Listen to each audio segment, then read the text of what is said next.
I don't know my real name. For 13 years, my family called me Spare. My parents told the world they had triplets. They told the insurance company they had triplets. They collected $2. 8 million because they had triplets. They had quadruplets. I lived in the basement. No birth certificate. No school. No doctor visits except the ones my mother performed herself, drawing my blood, running tests, keeping a file by my mattress that I wasn't supposed to read. I read it. Universal donor. Perfect organ match. I wasn't their daughter. I was a contingency plan.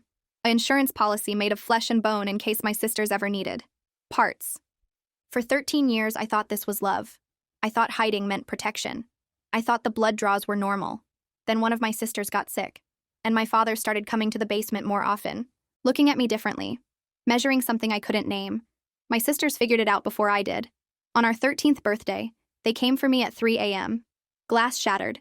4 identical girls stood on the front lawn for the first time in our lives. The neighbors started counting. My mother's face went white. Here's what happened. The sirens cut through the quiet street before I understood what they meant. Red and blue lights washed over us in waves that made my eyes water and my head pound. I tried to count the police cars, but the numbers got mixed up in my brain and I had to stop. 2 officers ran toward us across the grass while another one talked into a radio clipped to her shoulder. My legs wouldn't hold me up anymore, and I started to sink toward the ground, but my sisters caught me before I fell. They made a circle around me with their bodies pressed close together, and I could feel them shaking the same way I was shaking. One of the officers stopped a few feet away and held up both hands like he was trying to calm down a scared animal. He asked if we were hurt, and Melody said I was bleeding from the broken window. The officer looked at the cuts on my arms and legs and called for the paramedics who were getting equipment out of the ambulance that just pulled up. The flashing lights kept hurting my eyes in a way that made my stomach feel sick. I'd never seen lights this bright except on the monitors in the basement when my sisters watched movies, and even those didn't compare to this. Everything was too loud and too bright and too open, and I wanted to go back underground where it was dark and quiet, but I also never wanted to see that basement again. The paramedics tried to move my sisters away from me so they could check my injuries, but Melody's hand gripped mine so tight it hurt. She kept saying the same words over and over in a voice that got louder each time. That I was their sister, that I'd been in the basement their whole lives, that our parents kept me hidden. The paramedic with the medical bag looked confused and asked Melody what she meant about a basement. Melody pointed at the house and said, "I lived down there for 13 years with no windows and no door to the outside." The paramedic's face changed and she turned to look at her partner, and they had a conversation without words, just by looking at each other. The lead officer walked over and asked Melody to repeat what she just said. Melody told him everything while Katya and our other sister nodded and added details about the monitors and the medical equipment and how our parents said I didn't exist. The officer's jaw got tight and he pulled out his radio and said something about Child Protective Services and possible imprisonment of a minor. My mother stood in the front doorway in her bathrobe with her arms crossed over her chest. She didn't say anything or move or even look directly at us. My father came out behind her and started yelling about warrants and illegal entry and how the police had no right to be on his property. The officer told him to step back inside the house and my father's face turned red, but he stopped yelling. A female officer came over with a blanket that smelled like something sharp and chemical that I'd never smelled before. She wrapped it around my shoulders and it felt scratchy against my skin but also warm. She knelt down so her face was level with mine and asked me my name in a soft voice. I opened my mouth and the word came out automatically. Spare. She wrote it down in a small notebook and I watched her pen move across the paper. Then she looked up at my mother and her expression changed into something hard and cold. My mother's face stayed blank for a few seconds, and then she finally spoke. She said my legal name wasn't on any documents because I was never born according to official records. The officer asked what she meant, and my mother explained that only 3 births were registered with the state. The officer's hand tightened on her pen, and she asked my mother if she was saying I didn't legally exist. My mother nodded once and went back to staring at nothing. The officer stood up fast and walked over to the lead officer, and they talked in low voices while looking back at me. More police cars arrived, and officers started putting up yellow tape around the front yard. Neighbors came out of their houses in pajamas and robes to watch what was happening. I heard one woman counting out loud as she pointed at me and my sisters. 1, 2, 3, 4. She said it twice like she couldn't believe what she was seeing. A silver car pulled up at exactly 4:30 according to the clock on the ambulance dashboard that I could see from where I sat on the grass. A woman got out carrying a large bag and a camera, and she walked straight toward us without stopping to talk to the police first. She showed her badge to the officer and said her name was Heather Moss from Child Protective Services. She looked at me and her face got very still and quiet like she was trying not to show what she was thinking. She asked the officer if anyone had documented my injuries yet, and the officer said the paramedics were waiting for permission to examine me. Heather said she needed to take photos first for evidence. She pulled out her camera and took pictures of my arms where the needle marks made lines up and down my skin. She took pictures of my legs that looked too thin and my skin that looked too white. She took pictures of my face and my hands and the cuts from the broken window glass. Each flash made me blink and turn away, but she kept taking more pictures. When she finished, she put the camera back in her bag and knelt down in front of me. She asked if I could stand up and walk a few steps. I tried to push myself up off the ground, but my legs felt like they were made of water. Melody helped me get to my feet, and I took one step forward and then another. On the third step, my knee gave out and I fell. Heather caught me before I hit the ground and called out that she needed an ambulance transport immediately. My father came back outside and said I was fine and just needed to rest, that there was no reason to take me anywhere. Heather turned to look at him and told him to go back inside his house, or she would have the police remove him. Her voice didn't get loud, but something about it made my father stop talking and go back through the door. The hospital was the brightest place I'd ever been in my life. The lights on the ceiling burned into my eyes and made colored spots dance across my vision. Machines beeped in different tones and rhythms that I couldn't predict or understand. People in scrubs and white coats touched my arms and shoulders and back while asking questions I didn't know how to answer. A nurse stuck a needle in my arm to start an IV, and I didn't even flinch because needles were normal and expected. She noticed that I didn't react and wrote something down on her clipboard. Another nurse asked me to rate my pain on a scale from 1 to 10, but I didn't understand what the numbers meant. How could pain be a number? She showed me a chart with faces ranging from smiling to crying and asked me to point to the one that matched how I felt. I pointed to the middle face because I didn't know if my pain was big or small compared to other people's pain. Someone brought in the medical file I'd grabbed from the basement before we escaped. I'd shoved it under my shirt and held onto it during the whole thing on the lawn. A nurse picked it up from where it fell on the floor and started reading through the pages. Her face went white like all the blood drained out of it. She called over a doctor and showed him something on one of the pages. The doctor read it and his mouth made a thin, straight line. He asked me where I got this file, and I told him it was by my mattress in the basement. He asked if my mother wrote it, and I said yes. He turned to a page near the back and read out loud the words, "Organ Harvest Timeline." The room got very quiet except for the beeping machines. The nurse put her hand over her mouth and left the room fast. The doctors ran tests that took hours and involved more needles and machines that made loud noises. They took blood from my arm and said they needed to check for vitamin deficiencies and anemia. They did an X-ray of my bones and said my muscle development was not normal for someone my age. A doctor with gray hair examined the needle marks on my arms and counted them out loud. 23 on the left arm, 19 on the right arm. He measured how far apart they were and took notes about their pattern and depth. He asked me how often my mother drew my blood, and I tried to remember, but the days in the basement all blurred together. Maybe once a week, maybe more. He wrote that down and moved on to examining my legs and back. Another doctor came in with papers that showed test results. She said I had severe vitamin D deficiency from never being in sunlight, that I was anemic from repeated blood draws, that my muscles had atrophy from not being used properly during the years when they should have been growing. She said the blood tests also showed evidence of tissue typing procedures that had no medical reason, except to check compatibility for organ donation. The gray-haired doctor nodded and added that the pattern of tests matched what someone would do if they were preparing a donor for harvest. He said the word harvest like it was something you did to corn or wheat, not people. The doctors talked to each other using medical words I only half understood from reading my file. They kept looking at me with expressions that made me feel like I was something broken that needed to be fixed. My sisters got taken to a different part of the hospital to be interviewed by a detective. I wanted to go with them, but the nurses said I needed to stay in the examination room for more tests. A man in a suit came in and introduced himself as Detective Jeremy Pike. He had a notebook like the officer from earlier, and a recording device that he set on the table between us. He asked if it was okay to record our conversation, and I said yes because I didn't know I could say no. He started with easy questions about my name and age, and then moved to harder ones about the basement. I told him about the mattress and the bucket and the monitors that showed me what my sisters were doing upstairs. I told him about the medical file and the blood draws and the tests my mother ran. I told him about watching my father come down the stairs more often after Katya got sick. How he looked at me different, like he was figuring out measurements or timing. Detective Pike wrote everything down, and his face stayed calm and professional, but his hand gripped the pen tighter as I talked. He asked if I understood what my parents were planning to do with me. I said yes. They were going to take my kidney for Katya because I was a perfect match. He asked if anyone ever explained this to me directly, and I said no, but I read it in the file. He asked if I knew that what my parents did was illegal and wrong. I said I was starting to understand that now, but for a long time I thought it was normal, because it was the only life I knew. Detective Pike left to interview my sisters, and I got moved to a hospital room on the 3rd floor. A social worker came in while the nurses were getting me settled in the bed. She had brown hair pulled back in a ponytail, and she sat in the chair next to my bed. She said her name, but I forgot it immediately, because too many people had told me their names today. She explained that I would need to stay in protective custody, while they investigated my parents. I asked what investigate meant if the evidence was right there in the medical file and the basement, and the fact that I existed when I wasn't supposed to. She said legal processes take time, and they need to build a case that will hold up in court. That they need to gather all the evidence and interview everyone and make sure everything is documented properly.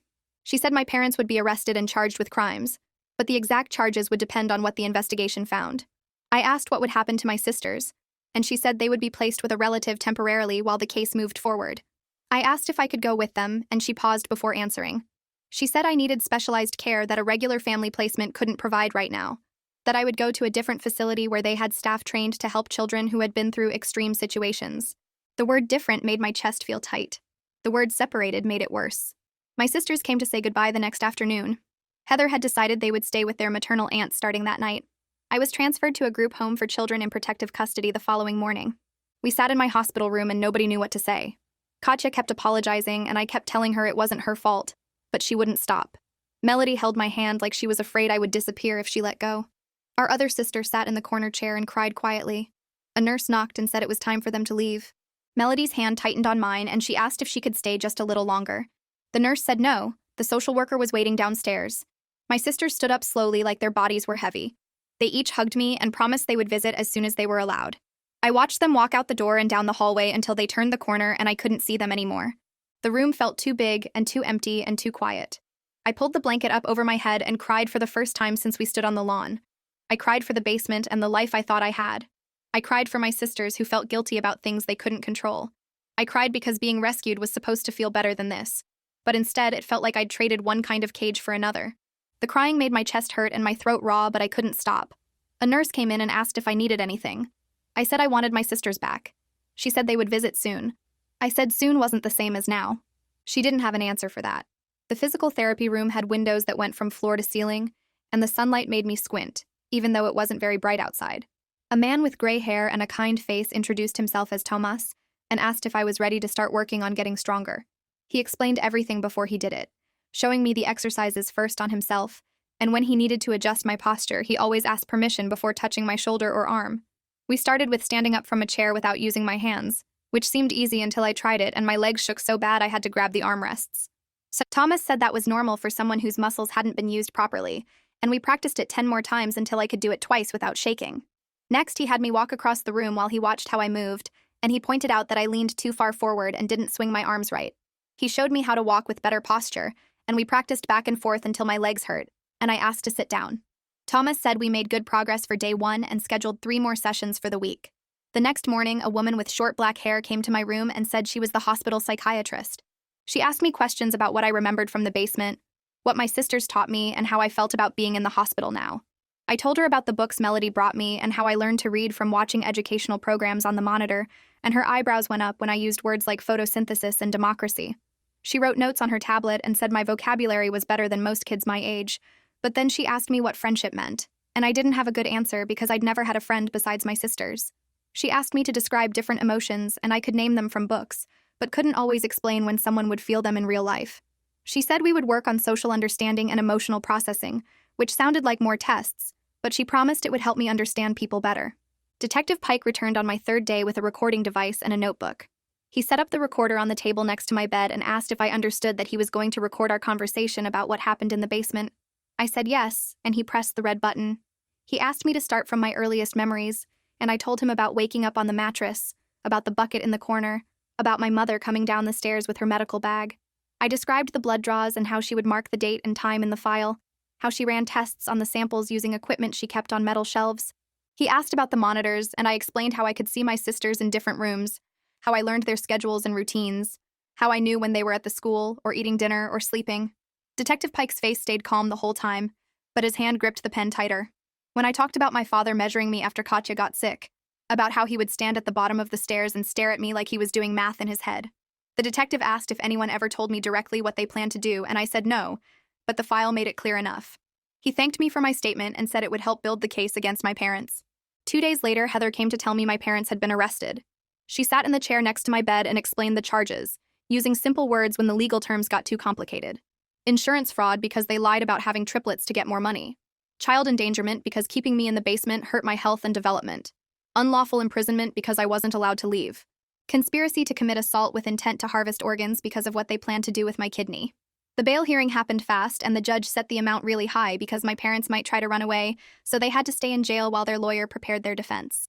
Heather said the trial would take months, and I would probably have to testify, which made my stomach hurt just thinking about it. After 7 days in the hospital, the doctors said I was healthy enough to leave. Heather drove me to a group home in a neighborhood with small houses and chain-link fences. Inside, there were 6 other kids ranging from maybe 8 years old to 16, and they all stopped what they were doing to stare at me when I walked in. A staff member named Rita showed me to a bedroom I would share with 2 other girls and explained the house rules about chores and meal times and quiet hours. The other kids kept staring at my pale skin and the way I jumped when someone dropped a book in the next room. At dinner, I sat at the table and didn't know which fork to use or how much food to take, and Rita had to show me quietly so the other kids wouldn't laugh. That night, I tried to take a shower but couldn't figure out how to adjust the temperature and ended up standing under cold water until Rita heard me crying and came to help. She was patient when I asked stupid questions about shampoo and soap and how long I was supposed to stay in there. Heather visited on Tuesday and Friday of my first week at the group home. She brought papers about the legal case and explained that the prosecutor was focusing on the insurance fraud because it was easier to prove than some of the other charges. I got angry and asked why they weren't focusing on what my parents did to me, on the 13 years in the basement and the plan to take my organs. Heather said the fraud was documented in bank records and insurance claims that couldn't be argued with, while abuse cases were harder because my parents could make up excuses, and it turned into my word against theirs. She promised my parents would still go to prison for a long time, even if the fraud charges were the main focus. I didn't like it, but I understood that legal stuff was complicated, and sometimes you had to be strategic about which crimes you could prove. My sisters got permission to visit me in week 3. A social worker brought them to the group home, and we sat in the common room with windows that actually opened and doors that weren't locked. Seeing them in a normal room with sunlight and furniture felt wrong somehow, like we were breaking a rule by being together outside the basement. We sat on the couch and nobody knew what to say at first. Melody asked if I was okay and I said yes, even though I wasn't sure what okay meant anymore. Katya apologized again for getting sick, and I told her again it wasn't her fault, but she kept crying anyway. Our other sister showed me a drawing she made in art class, and I pretended to understand what it meant. The social worker said we had an hour, and we spent most of it sitting in awkward silence because we'd never been sisters anywhere except in secret, and learning how to talk to each other with other people watching was harder than I expected. The next week, Melody brought her backpack full of schoolwork.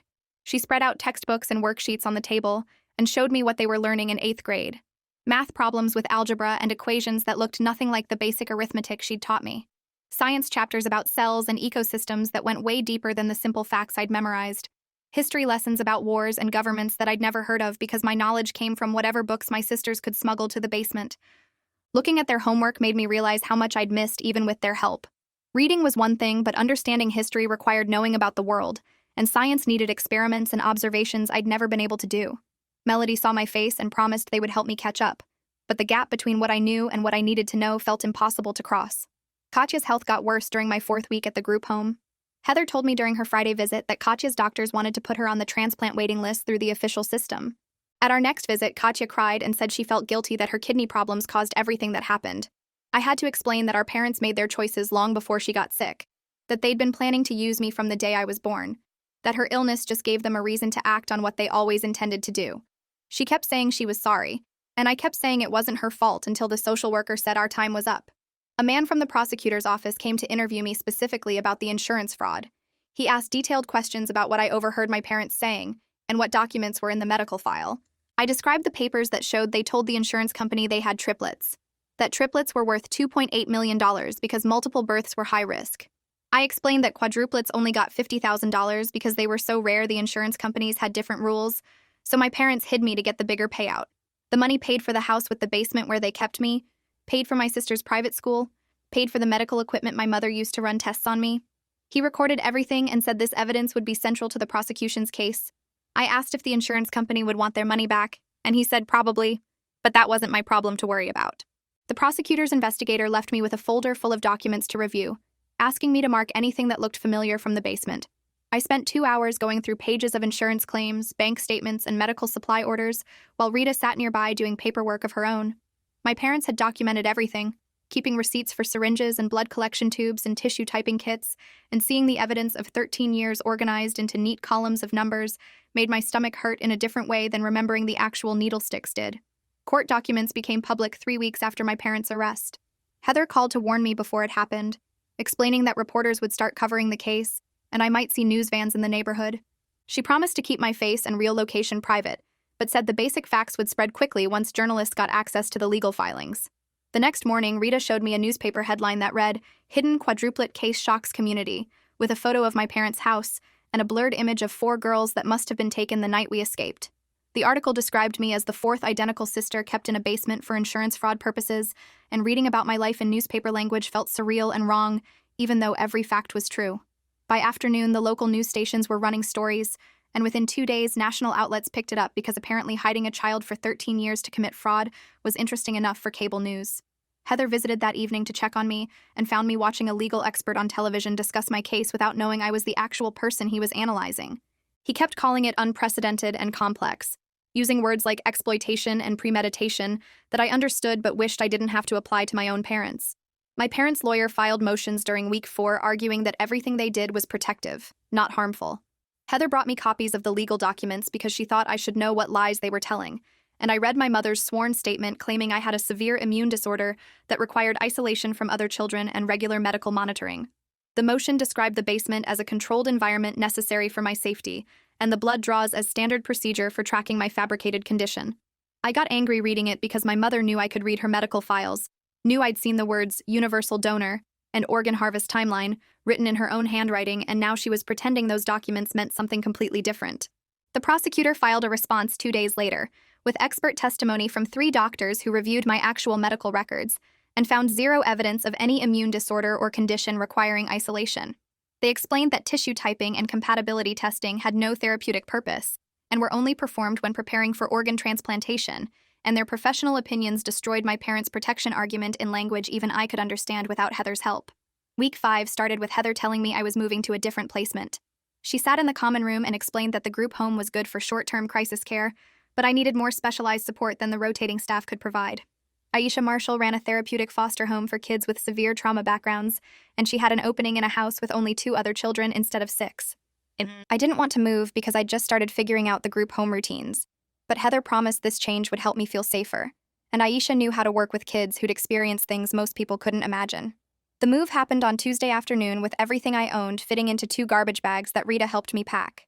Aisha met us at her front door. A woman maybe 40 years old with kind eyes and a calm voice that didn't change volume even when I dropped one of my bags and spilled clothes across her porch. Her house had schedules posted on every wall showing meal times, quiet hours, and therapy appointments, and she walked me through each routine slowly while explaining that structure helped traumatized brains feel more secure. My room had a bed with a real frame instead of just a mattress on the floor, a window with curtains I could close, and a door that locked from the inside with a key she handed me without making me ask for it. Physical therapy continued at the hospital 3 times a week with Thomas driving me there himself instead of making me take a medical transport van. On Thursday, he celebrated when I walked up a full flight of stairs without stopping to rest, and the next week I stood for 10 minutes during an exercise without my legs shaking. My body was slowly building strength that should have developed naturally over 13 years of normal childhood activity, and Thomas explained each small victory like it mattered, even though I knew I was just catching up to where I should have been years ago. He measured my progress in charts and graphs that showed improvement in muscle tone and endurance, but he also warned me that some effects of the confinement would be permanent. My bone density was lower than normal for my age, my cardiovascular system hadn't developed properly from lack of activity, and I would probably always have limitations that my sisters didn't face. Hearing him say permanent made me angry at my parents in a new way, because even if I spent the rest of my life working to fix what they did, some damage couldn't be undone no matter how hard I tried. The preliminary hearing happened in month 2 on a cold morning when Aisha drove me to the courthouse in her reliable sedan. Heather met us at the entrance and walked me through security, explaining that this hearing was just to determine if there was enough evidence to proceed to trial and I wouldn't have to testify today. We sat in the gallery while the prosecutor presented documents and witness statements to the judge, and I tried to focus on the legal arguments instead of staring at my parents sitting at the defense table 15 feet away. My mother kept her eyes down the entire time, studying her hands like they contained answers to questions nobody was asking. But my father turned around twice to look directly at me with an expression I recognized from the basement. He was calculating something, measuring possibilities, doing math in his head about outcomes and consequences, and I realized he wasn't looking at me as his daughter, but as a problem he needed to solve. The judge took 30 minutes to review the evidence before ruling there was sufficient cause to proceed to trial. And my father's face stayed blank while my mother finally looked up with tears that might have been real or might have been performance for the court. Heather started working on getting me legal documentation the week after the preliminary hearing because I couldn't access basic services without proof I existed. She explained the complicated process of establishing my identity when there was no birth certificate, no hospital records, no paper trail showing I was born at all. We needed court orders to create documentation from nothing, and that required multiple hearings where witnesses would testify about my existence, and DNA tests would prove my relationship to my sisters. The whole system was designed around the assumption that every person had documents from birth, and trying to insert myself into that system 13 years late created problems nobody knew how to solve efficiently. Heather filed petitions in family court requesting emergency documentation so I could eventually get a social security number, and she warned me this process would take months because bureaucracy moved slowly, even in unusual cases. My sisters visited more often now that I lived at Aisha's house instead of the chaotic group home. They came every Tuesday and Thursday afternoon, and we sat in the living room working on understanding how different our experiences had been despite living in the same house. Melody talked about birthday parties and school field trips and summer camps, while I tried not to feel jealous about the normal childhood she got to have. Katya described her friends and teachers and the drama club she joined, and I struggled with anger I didn't want to feel toward the only people who ever cared about me. They felt guilty for having normal lives while I was hidden in the basement, and I resented them for that normalcy, even though I knew my parents' choices weren't their fault. Aisha sat with us during these visits, helping us navigate the complicated feelings that came with being sisters who barely knew each other, despite sharing identical DNA and 13 years in the same building. A family court judge made a preliminary ruling about permanent placement during week 7. Heather explained the decision before we went to court so I wouldn't be surprised, but hearing it officially still hurt in ways I didn't expect. My sisters could be placed with their maternal aunt who wanted to adopt them and give them stability after everything that happened, but I needed to remain in specialized foster care because my trauma and developmental delays required support their aunt couldn't provide. The separation made sense logically because Aisha had training and experience their aunt didn't have, but it felt like another punishment for being the one who was kept in the basement. I started having nightmares about being left behind again, about my sisters moving on with their normal lives while I stayed trapped in systems designed for broken kids. Aisha found me crying at 3 a.m. after one of these dreams and sat with me until sunrise, explaining that needing extra support didn't mean I was less important or less loved than my sisters. Educational testing happened over 3 days in week 8 with specialists who asked me to read passages, solve math problems, and answer questions about history and science. The results showed I was reading at 10th grade level thanks to all the books my sisters smuggled to the basement. But my math skills topped out around 5th grade, and my science knowledge had huge gaps because I'd never done experiments or observations. Social studies was worse because understanding history required knowing about the world, and my world had been one room with concrete walls and no windows for 13 years. The testing coordinator met with Aisha and me to explain they were creating a customized learning plan that would acknowledge both my abilities and my deficits, and a team of tutors would start working with me individually to help me catch up. Looking at the assessment results made me realize how much I'd missed even with my sister's help, and the gap between what I knew and what I needed to know felt impossible to cross. The prosecutor visited Aisha's house during week 9 to discuss a plea deal she'd offered my parents. She sat at the kitchen table and explained that she'd proposed they plead guilty to insurance fraud and child endangerment in exchange for dropping the more serious charges and recommending sentences that would run at the same time instead of one after another. Their lawyer advised them to take it because the evidence was strong and a trial risked much longer prison time. But my father refused to accept any deal that required admitting wrongdoing. The prosecutor seemed frustrated when she told me this, explaining that my father insisted they did nothing wrong and were protecting me from a dangerous world that wouldn't understand my special needs. She asked if I wanted to write a victim statement that might convince them to reconsider. But I didn't know what words could make my father see that keeping me in a basement for 13 years wasn't protection, no matter what lies he told himself to sleep at night.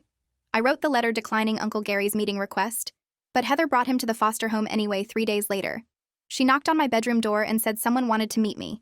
And when I came downstairs, a man who looked like my father, except older and softer, stood in Aisha's living room holding a stuffed elephant.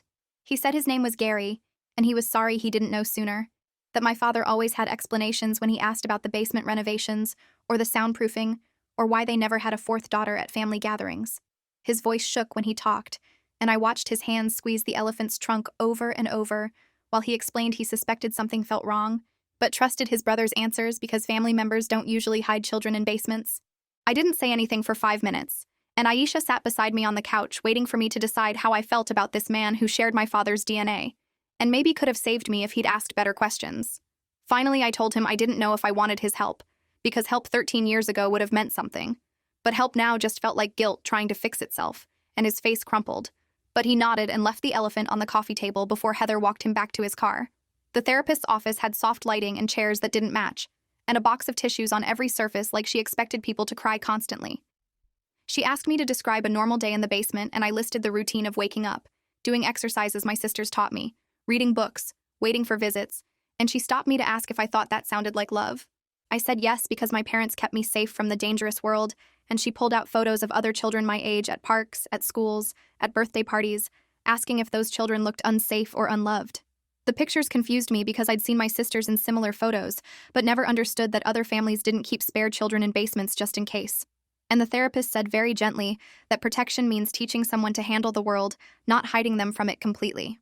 We spent an hour going through examples of what parents normally do versus what mine did, and every comparison made my chest feel tight because I kept wanting to defend their choices even while knowing the defense didn't make sense. She gave me homework to write down 3 things my parents did that I thought were normal, and 3 things I now recognized as wrong. And walking back to Aisha's car, I couldn't stop thinking about how 13 years of believing something doesn't disappear just because someone shows you different pictures. Melody brought a photo album to the house on Thursday afternoon, and Katya carried a second one, and they spread the pictures across Aisha's dining room table like evidence in a trial. Birthday parties with cakes shaped like princesses and castles, school concerts where they wore matching dresses, family vacations to beaches where they built sandcastles and collected shells, Christmas mornings with presents stacked under trees I never knew existed in our house. I picked up a photo from their 8th birthday, showing all 3 of them wearing crowns and blowing out candles. While my parents smiled in the background and the date stamp said I'd been in the basement during this exact moment, probably doing exercises or reading a book my sisters smuggled down the week before. Melody pointed to another picture from a science fair where she'd won 2nd place for a project about plant growth, and I realized she'd learned about photosynthesis and soil composition while teaching me basic addition from a textbook she stole from the school. Every image showed them living full, complicated lives with friends and teachers and experiences, while I existed in one room with concrete walls and a mattress and a medical file that defined my only purpose. The pain felt different from physical hurt, something that started in my stomach and spread through my chest until I couldn't breathe properly. And when Melody saw my face, she started crying and saying she was sorry over and over, even though the photos weren't her fault. The prosecutor called Aisha's house during week 10 to schedule trial preparation meetings, and I threw up in the bathroom after hanging up the phone. She wanted to meet twice a week for the next month to help me practice answering questions about the basement, about the medical tests, about what I understood regarding why my parents kept me hidden. The idea of speaking in front of strangers while my parents sat 15 feet away listening made my hands shake so badly I couldn't hold a glass of water without spilling it. Aisha drove me to the prosecutor's office on Tuesday morning, and the woman had kind eyes but asked horrible questions about whether my mother explained what the blood draws were for and whether my father ever discussed what would happen if my sisters got sick. I tried to answer honestly but kept stumbling over words because talking about the basement out loud to someone who would repeat it in court made the experience feel more real than it had while living through it. The prosecutor recorded my responses and said we'd practice until I could speak clearly and calmly because the jury needed to understand what happened without getting distracted by my emotions. And I wanted to ask how anyone could hear about a child kept in a basement for organ harvesting without feeling emotional. But I understood she meant I needed to be functional enough to communicate facts. Heather called with news about Katya in month 3, her voice excited when she explained that an anonymous donor kidney had become available through the official transplant list. The surgery was scheduled for the following week and would prove that our parents' claims about needing my organs urgently were complete lies, since the medical system could provide what Katya needed without harvesting parts from me. I asked if I could visit her before the surgery, but Heather said the hospital had strict rules about who could be in transplant patient rooms, and I wasn't legally her sister yet, according to the documentation that still didn't exist. The surgery took 6 hours and went well, according to the text message Melody sent. And 3 days later, Katya was awake and recovering when Heather finally got permission for me to visit for 20 minutes. She looked tired, but her color was better than I'd seen through the basement monitors, and she held my hand while saying she was going to spend her second chance at life, making sure I got a real first chance at mine. I didn't know what a first chance looked like for someone who'd already lived 13 years, but her determination made me think maybe it wasn't too late to figure out who I could become when I wasn't just spare parts waiting to be used. The pretrial hearing happened in month 4, and I sat in the gallery with Heather while lawyers argued about whether the medical file I'd grabbed during the escape could be used as evidence. My parents' lawyer stood up and claimed I'd obtained the file illegally by taking it without permission when we broke the basement window, arguing that stolen evidence shouldn't be allowed in court even if it documented crimes. The prosecutor responded by saying I had a fundamental right to documentation about my own body and medical procedures performed on me without consent, and taking my own medical records couldn't be theft when I was the patient those records described. The judge listened to both arguments, then ruled the file was admissible because children have rights to information about their own healthcare, regardless of how they obtain that information. And the small victory felt important even though I didn't completely understand the legal reasoning behind distinguishing between stealing evidence and reclaiming personal documentation. My father's lawyer looked angry when the judge made the ruling, and my mother stared at her hands the entire time like she could find answers in the lines on her palms. Aisha started teaching me to cook simple meals during week 11, standing beside me in the kitchen while I learned to boil pasta and heat sauce from a jar. She showed me how to crack eggs without getting shells in the bowl, how to measure ingredients using cups and spoons, how to tell when meat was cooked through by checking its color and texture. Every task felt complicated because I'd never used a stove or handled knives or opened a refrigerator to choose my own food, and twice I burned myself on hot pans because I didn't understand how long metal stayed hot after you turned off the burner. Laundry was worse because the machines had so many buttons and settings, and I couldn't figure out why you needed different temperatures for different clothes or what fabric softener actually softened. Aisha never acted frustrated when I asked basic questions about why towels and shirts couldn't wash together or how much detergent to use. And her patience helped me trust that not all adults would punish me for not knowing things I should have learned gradually over 13 years.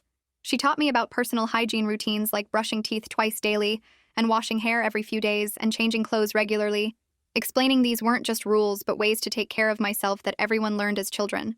I realized my mother had controlled even these basic aspects of my existence, deciding when I was clean enough or what clothes I wore, and learning to make these tiny choices for myself felt like practicing a kind of freedom I didn't know existed.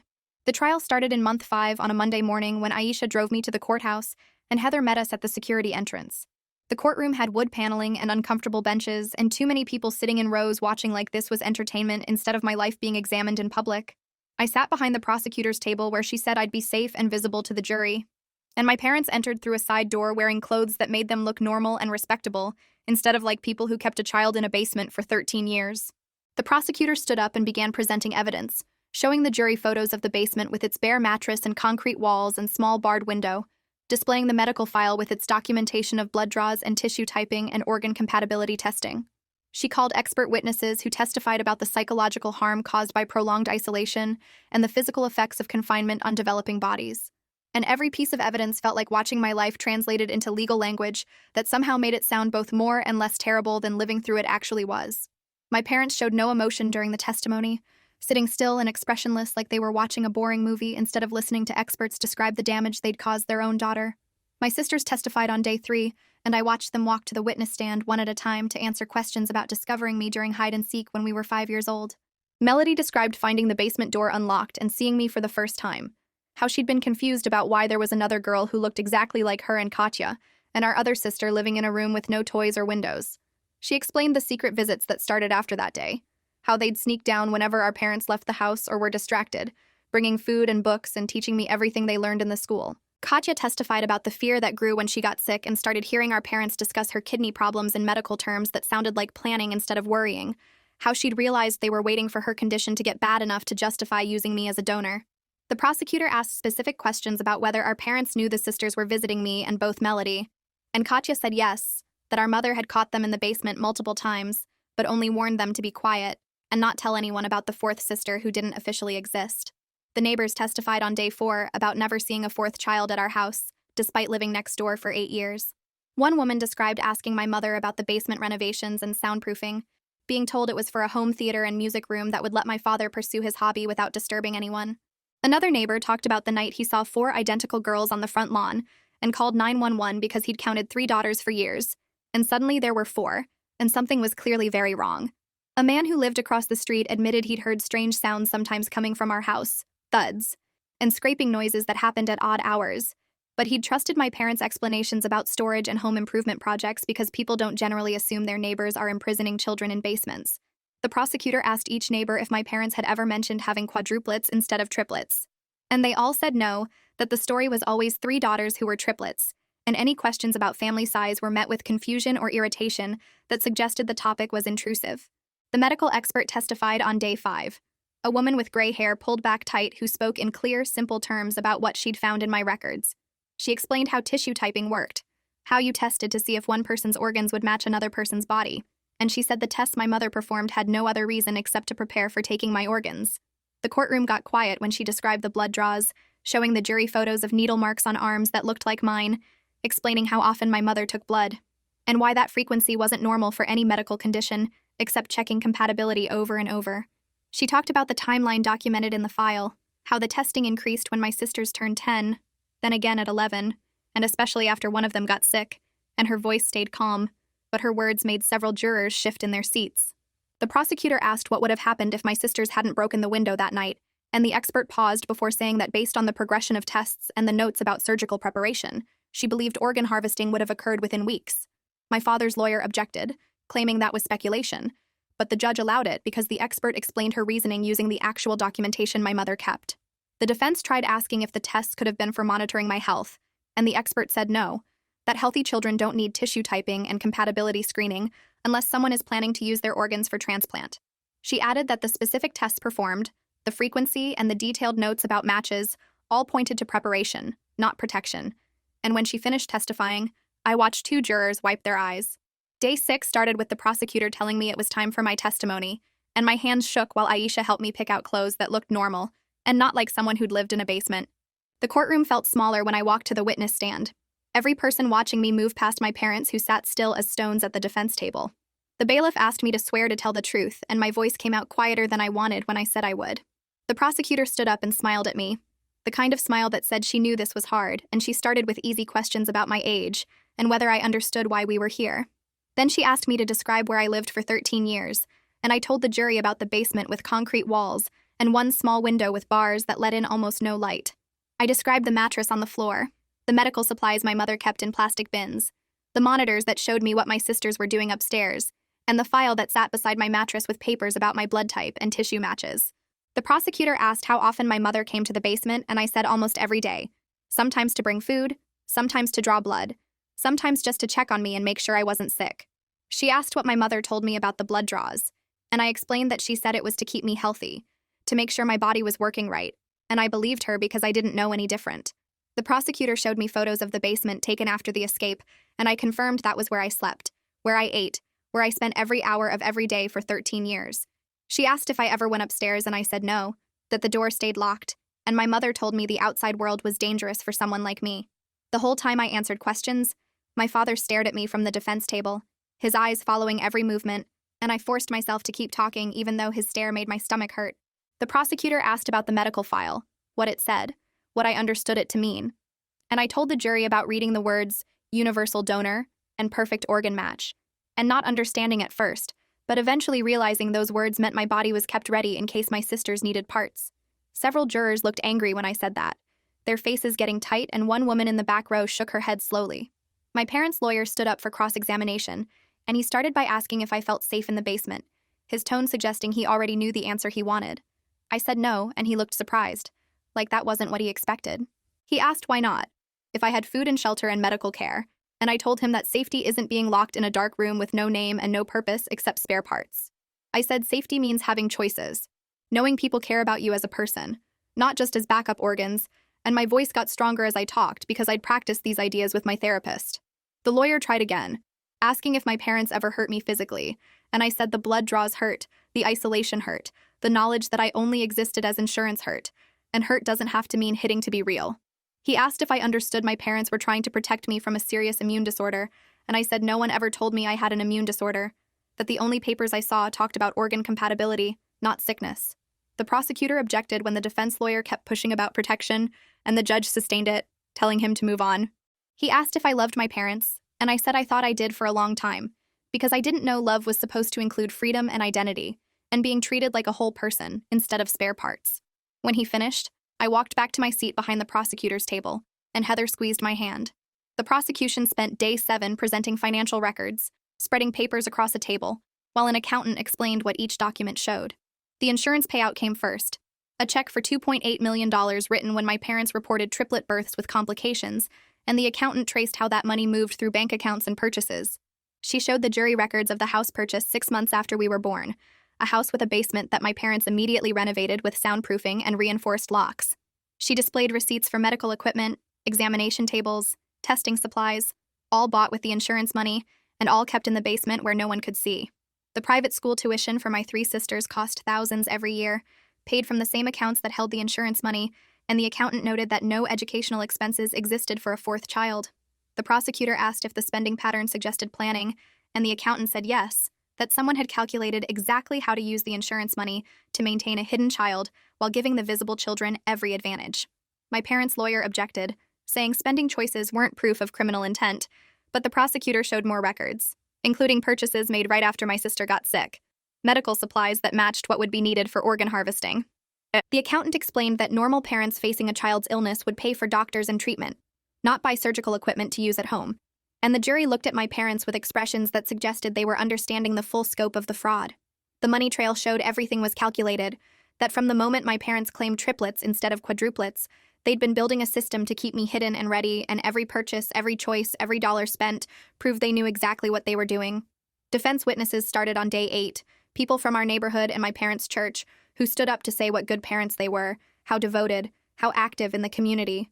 One woman talked about my mother volunteering at the school events, always smiling, always helpful, and she said she couldn't believe someone that kind would hurt a child.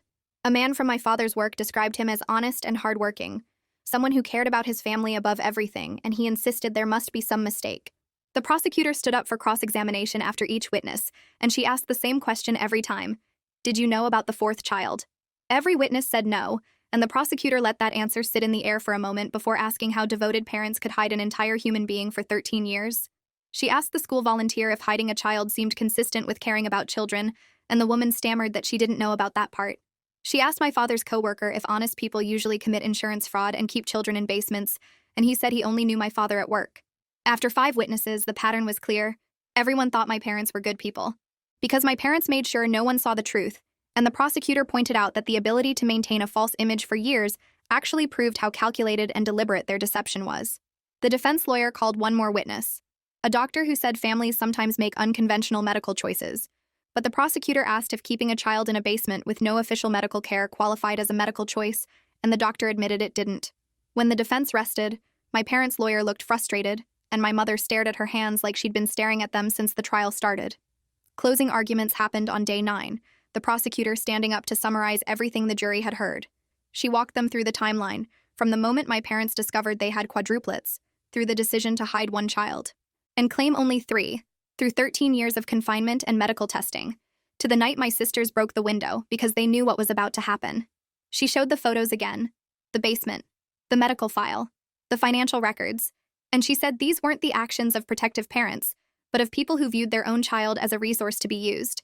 She talked about the $2.8 million, how that money bought a house with a basement perfect for hiding me, how it paid for soundproofing and locks and medical equipment, how every dollar proved the fraud was planned from the start.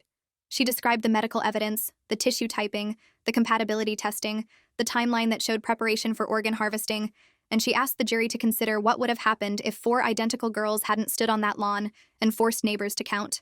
The defense lawyer gave his closing argument next, claiming my parents made unconventional choices to protect a sick child, that the basement was safer than exposing me to the world, that the medical tests were monitoring. He said the insurance fraud was wrong but understandable, that parents facing overwhelming medical costs sometimes make desperate choices, and he asked the jury to consider that my parents never actually harmed me physically. The prosecutor stood up for rebuttal and said that keeping a child in a basement for 13 years was physical harm, that planning to harvest her organs was harm, that denying her identity and personhood and freedom was harm, and that the only reason I wasn't physically damaged beyond repair was because my sisters intervened before the final harm could occur. The jury left to deliberate at 3 in the afternoon, and Heather took me to a waiting room where I sat with my sisters and tried not to think about what would happen if the jury decided my parents were right. The verdict came back 6 hours later, and we filed back into the courtroom while the jury foreman stood up. The judge asked if they'd reached a verdict, and the foreman said yes, and then he read the words guilty on all major charges. Guilty of insurance fraud, guilty of child endangerment, guilty of unlawful imprisonment, guilty of conspiracy to commit assault. My father's face stayed blank, but my mother started crying quietly, and my sisters grabbed my hands on both sides. The judge thanked the jury and set a sentencing hearing for 2 weeks later, and we left the courtroom while reporters shouted questions we didn't answer. Sentencing happened on a Thursday morning, and the courtroom felt different, heavier somehow, like everyone knew this was the moment that would define consequences. The judge reviewed the charges, the evidence, the testimony, and she said my parents' actions represented a profound betrayal of parental duty and human decency. She gave my father 5 years in prison for insurance fraud and child endangerment, and my mother 4 years with credit for cooperation. Heather explained later that these were serious sentences, that most people charged with similar crimes got less time, but sitting in that courtroom listening to years that didn't match the 13 years I spent in the basement made me feel like the math was wrong. My father was let out first, and he looked at me one last time before the bailiff took him through the side door, and I couldn't read anything in his expression. My mother cried harder when they took her away, and part of me wanted to feel something sadness or relief or anger, but mostly I felt empty. Family court happened the next week in a different building with a different judge who reviewed custody arrangements. My sisters were formally placed with their aunt who'd been taking care of them since the escape, and the judge signed papers making the adoption official. I remained with Aisha in therapeutic foster care because the judge said I needed specialized support that my sister's aunt couldn't provide, and hearing that decision felt like being separated all over again, even though I understood the reasoning. The judge explained the arrangement was temporary, that once I was stable enough, we could revisit whether I could join my sisters. But temporary felt like another word for uncertain. My sisters cried when the judge made the ruling, and their aunt promised they could visit as often as allowed. But leaving the courthouse separately hurt more than I expected. The restitution hearing came 2 days after custody was decided, and the judge ordered my parents to pay for all my medical costs, therapy expenses, and educational support going forward. The amount was huge, over $200,000, and Heather told me actually getting the money would be almost impossible since my parents had no assets left after legal fees. She said what mattered was the official acknowledgement that they owed me, that the court recognized their responsibility to pay for the damage they caused. And I tried to feel satisfied with symbolic justice, even though symbolic didn't pay for the therapy I needed 3 times a week. Aisha brought home name books during my second week back at her house after all the court proceedings finished, setting them on the kitchen table while I ate breakfast. She said I could take my time, that choosing a name was important and shouldn't be rushed, and I opened the first book to pages full of options I'd never considered. Every name felt wrong at first, too normal or too strange, and I kept second-guessing whether I liked something or just thought I should like it. Aisha suggested making a list of names that felt right, then narrowing down over time, and I wrote 10 names on paper before crossing out 9, because I couldn't trust my own choices after years of having no choices at all. I spent the next week sitting at Aisha's kitchen table with tutors who brought workbooks and practice tests, trying to fill 13 years of missing education into a brain that learned everything from textbooks my sisters smuggled down to the basement.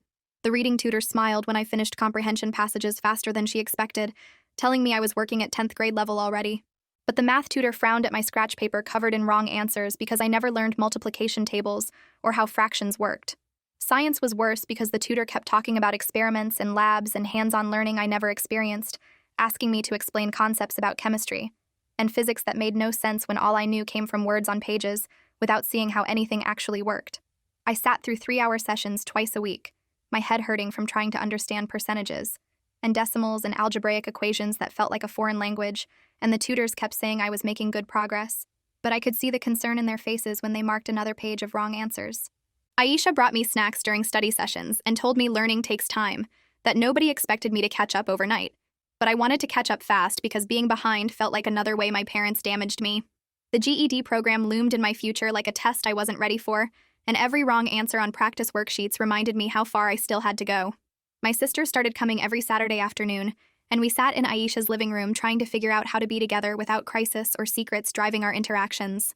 Melody brought movies she thought I might like, romantic comedies and superhero films I'd never seen, and we watched them on the couch while eating popcorn Katya made in the microwave.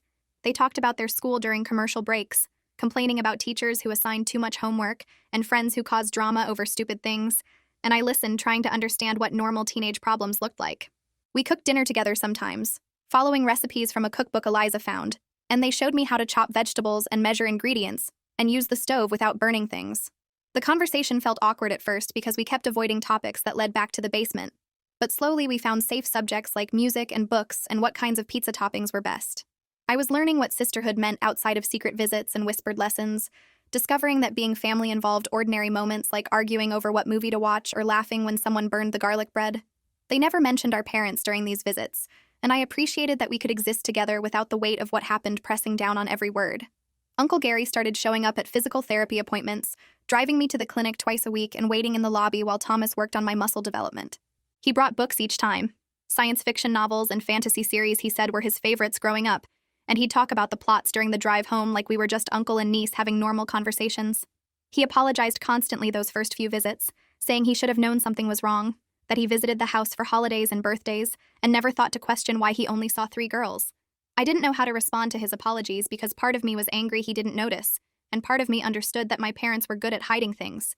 He took me out for ice cream after therapy one day and told me stories about my father as a kid, before he became the person who locked me in a basement, and I wasn't sure if knowing my father used to be different made things better or worse.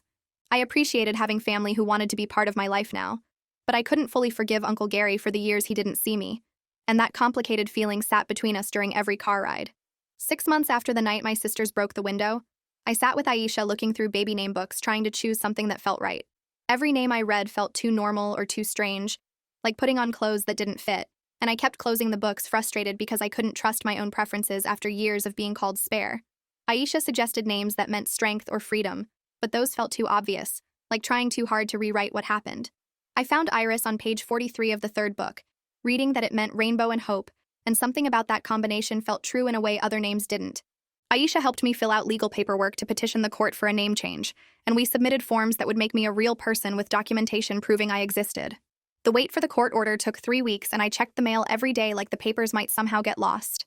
When the envelope finally arrived with official documents stating my legal identity as Iris Cannon, I cried holding the papers because my name was printed on government forms that recognized me as an actual human being with rights.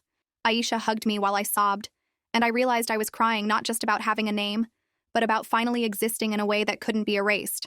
Physical therapy sessions dropped from 3 times a week to twice a week, as my strength improved enough that Thomas said I didn't need constant monitoring. He measured my muscle development during each appointment, using calipers and charts to track my progress, and he showed me graphs demonstrating how my legs and arms were building mass that approached normal ranges for my age.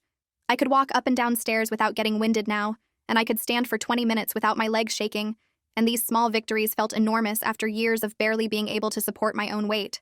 Thomas explained I would always have some limitations from the confinement, that my bones didn't develop quite right, and my cardiovascular system would never be as strong as it should be, but he said I was doing better than he expected when we started.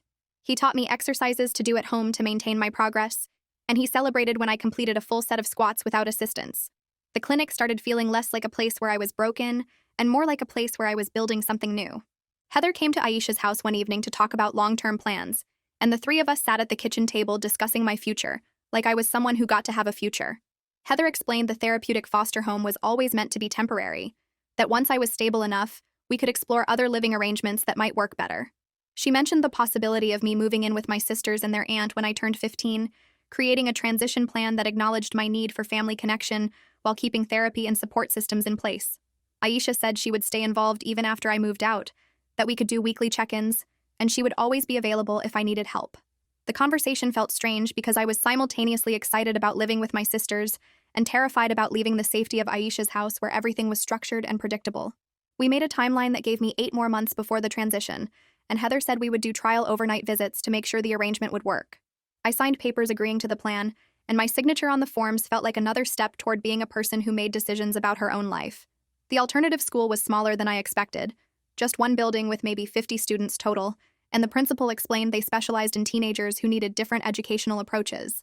My first day terrified me because I'd never been around other kids my age, except my sisters, and I kept thinking everyone would stare at me or ask questions I didn't know how to answer. The teachers introduced me to the class without mentioning why I was there, and the other students barely looked up from their work, because apparently new kids showed up all the time. I sat at a desk near the back and tried to focus on the reading assignment, while my hands shook and the girl next to me asked to borrow a pencil like I was just another student instead of someone who lived in a basement for 13 years. Nobody treated me like I was strange or broken, because everyone there had their own challenges, their own reasons for needing a school that understood trauma and difference. The teachers used different methods than regular schools, lots of one-on-one instruction and flexible pacing, and they never pushed me to share more than I was ready to share. I left that first day exhausted but also relieved because maybe I could exist around other people without my past defining every interaction. My sisters and I started going to family therapy together once a week, sitting in a room with a therapist who specialized in sibling relationships affected by trauma. The first session was awkward silence until the therapist asked us to talk about what we wanted from each other, and Melody started crying, saying she felt guilty for having a normal childhood while I suffered. Katya admitted she resented that I blamed them sometimes, even though she knew it wasn't their fault, and Eliza said she was angry at our parents, but also angry at herself for not doing more sooner. I told them I loved them, and also felt resentful that they got to be people while I was just spare parts, and saying that out loud made me feel terrible but also honest. The therapist helped us understand that all these feelings could exist together, that love and resentment and guilt and anger could be true simultaneously, and that building real relationships meant acknowledging the complicated truth instead of pretending everything was fine. We worked through exercises about communication and boundaries, learning how to talk about the basement without it destroying us, and slowly we started building connections that weren't defined entirely by what our parents did. 7 months after the escape, I packed an overnight bag for my first visit to my sister's house with their aunt. The drive there made my stomach hurt because I kept imagining all the ways the visit could go wrong, all the reasons I might panic or fail at being a normal person in a normal house. Their aunt met me at the door and showed me to a guest room with windows that opened and curtains I could close, and a door with a lock on the inside. I tested the lock 3 times to make sure it actually worked, and my sisters laughed, but not in a mean way, understanding why I needed to check. We ate dinner together at a real dining table, and their aunt asked me questions about school and therapy, like she genuinely wanted to know the answers. That night, I lay in bed staring at the windows, watching streetlights through the glass, and I made it until 3 in the morning before the panic hit. I locked myself in the bathroom trying to breathe through the fear, and Melody found me there 20 minutes later and sat on the floor with me until the sun came up. We didn't talk much, just existed together while my breathing slowly returned to normal, and in the morning, their aunt made pancakes like nothing unusual had happened. I survived the overnight visit, and that felt like progress even though I spent half of it having a panic attack. GED classes started at a community center that ran programs for teenagers working toward their credentials, and I was placed in an accelerated track for students with strong reading skills, but gaps in other subjects. The instructor explained the goal was to get me ready to take the actual test by age 16, which would put me only slightly behind my sister's timeline for graduating high school. I sat in a classroom with 8 other students who were there for different reasons, dropouts and kids from alternative situations, and nobody asked why I needed a GED instead of a regular diploma. The classes covered math, science, social studies, and language arts, moving faster than regular school because everyone there was motivated to catch up. I struggled with the science sections that required understanding experiments and lab work, but the instructor gave me extra materials to study and said I was making solid progress. The math remained challenging, but I was learning to work through problems step by step instead of giving up when equations confused me. Taking the GED classes made me feel like I was moving towards something real, like maybe I could catch up to where I should have been if my parents hadn't stolen 13 years from me. Heather came to Aisha's house 2 weeks after the sentencing with papers about a victim-offender dialogue program. She explained the program let victims meet with the people who hurt them in a controlled setting, with trained people there to make sure everyone stayed safe. My parents had been moved to different prisons to start their time, and they could request these meetings if I wanted to participate. I listened to her explain how it worked, and felt my stomach twist into knots thinking about sitting in a room with my father and mother while they talked about what they did to me. Heather said I didn't have to decide right away, and that many victims found it helpful, but only if I felt ready. I told her I wasn't ready, and might never be ready, because hearing them try to explain or apologize wouldn't change the 13 years I spent in the basement. She nodded and put the papers back in her folder and said the option would stay available if I changed my mind later. After she left, I sat on Aisha's couch feeling relieved that I could say no to something and have adults respect that choice. Gary picked me up 3 days later to take me to the bank. He had all the documents we needed, including my birth certificate that the court finally issued and my social security card that arrived in the mail the week before. Walking into the bank felt strange because I'd never been inside one and didn't understand how money worked beyond the basic concept of exchange. Gary talked to someone at a desk who asked me questions about my address and my name and whether I had any money to put in the account. I pulled out $17 in cash from my pocket, money I'd earned doing small jobs around Aisha's house like organizing the garage and pulling weeds from the garden. The bank person counted it and typed things into a computer and then gave me a card with my name printed on it. Gary explained I could use the card to take money out or check my balance and that the $17 was mine to spend however I wanted. Holding that card with my name on it made me feel powerful in a way I didn't expect, because it meant I owned something and had control over it. We went to get ice cream after, and I used my card for the first time to pay for my own cone, and watching the transaction go through felt like proof I was becoming a real person who existed in the world. The alternative school planned a small party when I passed my first official test. The reading test had questions about understanding passages and finding main ideas and making connections between different texts. I finished it in 40 minutes and scored at 11th grade level, which my teacher said was really good, considering I'd only been in formal education for a few months. She asked if my sisters could come to the celebration, and I said yes, even though having them at the school made me nervous. The party happened during lunch period with cake and juice boxes and about 15 students from my classes. My sisters arrived with their aunt, and Melody brought me a card she'd picked out herself. The front said, "Proud of you," with a picture of a mountain climber reaching a summit, and inside she'd written a note about how hard I'd worked and how far I'd come. Reading her words made tears start, and I couldn't stop them from falling even though I felt embarrassed crying in front of everyone. Katya hugged me and said happy tears were good tears, and that I should be proud of myself for catching up so fast. Eliza took pictures on her phone and promised to print them, so I could keep them in my room. The other students clapped when my teacher announced my score, and several of them came over to say congratulations, like passing a test was a normal thing worth celebrating. I ate cake and talked to my sisters about their classes, and felt something close to normal for the first time since the escape. 8 months after everything happened, Heather called a meeting at Aisha's house to talk about my future. She brought papers about the transition plan we'd been discussing for weeks, and laid them out on the kitchen table. The plan said I would move in with my sisters and their aunt when I turned 15 in 1 month. Aisha would stay involved as a support person doing weekly check-ins and being available if I needed help with anything. My therapy would continue with the same person, but the sessions would happen at my sister's house instead of at Aisha's. There were backup plans written out for what would happen if living with my sisters didn't work, including the option to return to Aisha's or find a different placement. Everyone agreed the plan was worth trying because family connection mattered, and my sisters wanted me with them. I signed papers giving permission for the transition, and Aisha signed papers agreeing to stay involved, and my sister's aunt signed papers accepting responsibility for my care. Heather explained the timeline and said we'd do practice visits before the actual move to make sure I felt comfortable. Looking at all those signatures on official documents made the plan feel real, and I felt excited and scared at the same time about leaving the safety of Aisha's house where everything was structured and predictable. I decided to write a victim impact statement after my therapist suggested it might help me process what happened. The statement would go into my parents' prison records and be part of their permanent files even though they wouldn't necessarily read it. I sat at Aisha's kitchen table with blank paper and a pen and tried to find words for what it felt like to discover I wasn't loved as a daughter. I wrote about reading the medical file and understanding that my existence was only valued as spare parts for my sisters. I described the basement and the blood draws and the years of thinking that hiding meant protection. I wrote about watching my sisters on monitors and wanting to be part of their world, but knowing I never could be. The words came slowly at first, and then faster as I let myself remember and feel everything I'd been pushing down. Writing the truth about what they did to me felt like taking back my story from them and making it mine instead of theirs. When I finished 3 pages of writing, my hand hurt and my face was wet from crying, but I also felt lighter somehow. I gave the statement to Heather, and she said she'd make sure it got added to the official records, and that what I wrote was powerful and important. Family therapy reached a turning point when we all finally said what we'd been avoiding. The therapist asked us to talk about what healing meant and whether we thought we could ever be a normal family. Melody said healing didn't mean forgetting what happened or pretending the damage wasn't real. Katya agreed and said we needed to stop acting like everything was fine when it wasn't fine, and might never be completely fine. Eliza admitted she felt angry at our parents, but also angry at herself for not doing more sooner even though she was just a kid. I told them I loved them, and also felt resentful sometimes that they got to be people while I was just spare parts, and that both feelings existed together. The therapist helped us understand that we were sisters who loved each other, and also people who were harmed by the same people in different ways. She said both things could be true at the same time, and that real relationships meant accepting the complicated truth instead of pretending.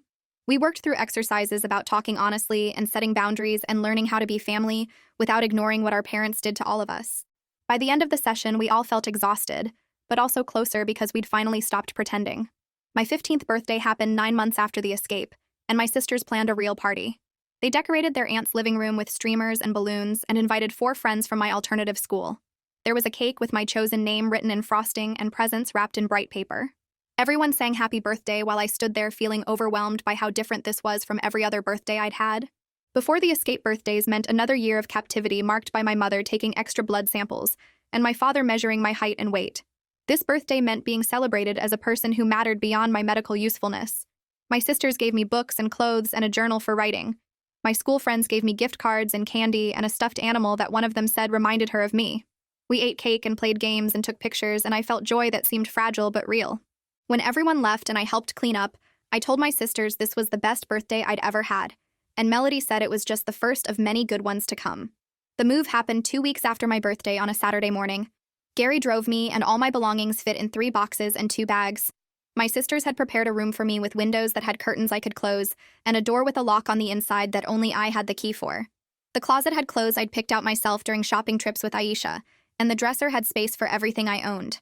My sisters helped me unpack and arrange things how I wanted them, and their aunt made lunch for everyone. That first night, I lay in bed staring at the windows and watching streetlights through the glass.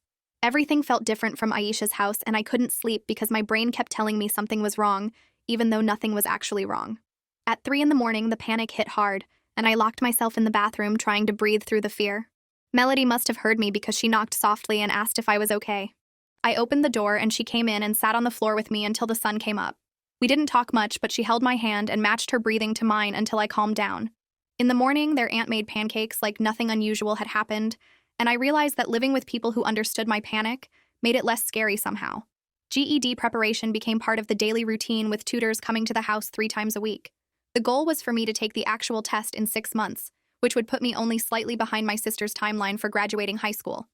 My sisters helped me study while managing their own homework, and we created a schedule where we all worked together at the dining table. Melody helped with reading and writing assignments. Katya explained science concepts using examples from everyday life. Eliza worked through math problems with me step by step until the equations made sense.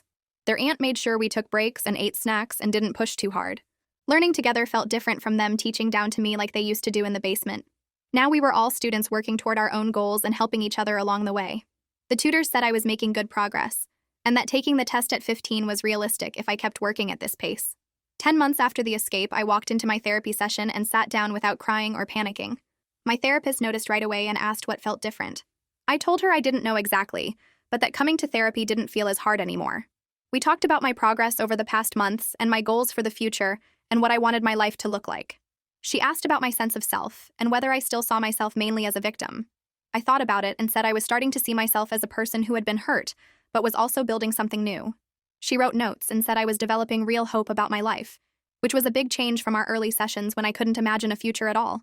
We discussed my relationships with my sisters and how living together was going, and what I wanted to work on next in therapy. When the session ended, I walked out feeling calm instead of drained, and realized that healing was actually happening even though I couldn't always see it day to day. Gary picked us up on Saturday morning in his old truck that barely fit 4 identical teenagers. We drove 20 minutes to the Natural History Museum while he asked about school and our week and normal uncle questions that still felt strange because I'd only known him for 10 months. The museum had wide steps leading up to glass doors and people everywhere moving in groups and families. Melody grabbed my hand when we walked inside, and I felt my breathing speed up from all the noise and movement and open space. A woman at the ticket counter stared at us while Gary paid, and I watched her eyes move from face to face, counting and recounting like she couldn't believe what she was seeing. We walked through the dinosaur exhibit first, and people kept turning to look at the 4 of us standing in a row reading about fossils and extinction events. A little kid pointed and asked his mom why there were 4 of the same girl, and she shushed him but kept staring too. Katya made a joke about being clones, and Eliza laughed, and I realized people were staring because we were interesting now instead of evidence. Nobody here knew about the basement or the trial or what our parents did. They just saw 4 identical girls being sisters at a museum on a Saturday. We spent 2 hours looking at exhibits and eating lunch in the cafeteria and taking a group photo that Gary insisted on. Walking back to the truck, I felt tired but good, and I thought about how being a quadruplet used to mean I was the hidden one, but now it meant I belonged to something visible. The community college prep program started 3 weeks later with classes twice a week at the local campus. I sat in a classroom with 12 other students working toward their GED, and the teacher explained the spring test schedule and requirements. My sisters helped me study every night at the kitchen table in the house we all shared now with their aunt, who gave us space and structure and normal family dinners.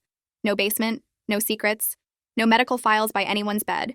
Just 4 sisters doing homework and arguing about whose turn it was to do dishes and planning what we'd study the next day.